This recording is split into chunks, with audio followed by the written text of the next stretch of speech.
धारदार शस्त्राने सपासप वार, लग्नाच्या वरातीतच खुनाचा थरार. आरोपी स्वतःच्या काका आणि भावाच्या जीवावर उठला. वर्ध्यात खळबळ. खुनाची ही घटना नेमकी काय, सगळं प्रकरण जाणून घेऊ.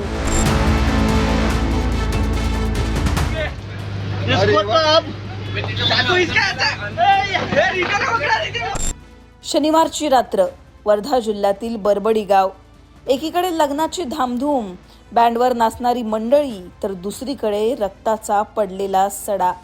हत्येचा भयानक थरार या दिवशी पाहायला मिळाला. प्रभाकर भलमे आणि त्यांचा मुलगा नितीन भलमे यांचा या घटनेमध्ये दुर्दैवी मृत्यू झाला.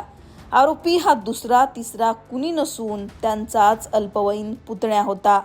या तरुण पुतण्यानं आपल्याच काका आणि भावाची हत्या का केली, आपल्या काका आणि भावाच्या जीवावर हा का उठला, तेही जाणून घेऊ. वर्ध्याच्या बरबडी या गावात भलमे कुटुंब राहतं. आरोपी आणि मृत व्यक्ती हे याच गावात शेती करतात. त्यांच्यात अनेक दिवसांपासून खटके उडायचे. अनेक भांडणं त्यांच्यात काही दिवसांपासून सुरू होती असं सुद्धा बोललं जातंय. संपत्तीच्या वादातून हे प्रकार घडायचे अशी माहिती मिळतीये. 8 महिन्यांपूर्वी अल्पवयीन आरोपी मुलगा आणि मृत काका यांच्यात चांगलाच वाद पाहायला मिळाला होता. हा राग डोक्यात ठेवूनच आरोपी वावरत होता. आपल्याच काकाच्या हत्येचा कट आरोपी गेल्या काही महिन्यांपासून रचत होता अशी चर्चा होतीये. अखेर त्याने वेळ साधली. शनिवारी होत असलेल्या लग्नात काका आणि चुलत भाऊ येणारच अशी खात्री त्याला होती. त्या हिशोबाने त्याने पूर्ण तयारी केली.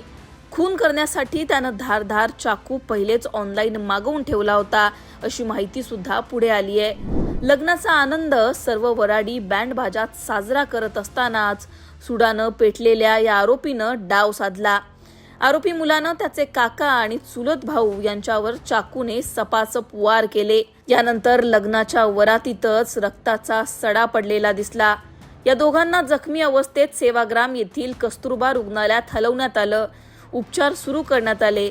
मात्र उपचारादरम्यानच प्रभाकर भलमे आणि त्यांचा मुलगा नितीन भलमे यांचा मृत्यू झाला. लग्नाच्या आनंदावर या घटनेमुळे विरजन पडलं. या घटनेमुळे सर्वत्र शोककळा पसरली आहे. घटनेची माहिती मिळताच पोलिसांनी घटनास्थळी धाव घेतली. आरोपी मुलाला ताब्यात घेण्यात आलंय. संपत्तीच्या कारणातून सुरू झालेला हा वाद थेट खून करण्यापर्यंत येऊन पोहोचला. तेही अल्पवयीन पुतण्यानंच स्वतःच्या भावाचा आणि काकाचा बळी घेतला. या घटनेमुळे सगळीकडे एकच खळबळ उडाली आहे. तुम्हाला घडलेल्या या सगळ्या प्रकाराबद्दल काय वाटतं, तुमची याबद्दलची मतं कमेंटमध्ये सांगा.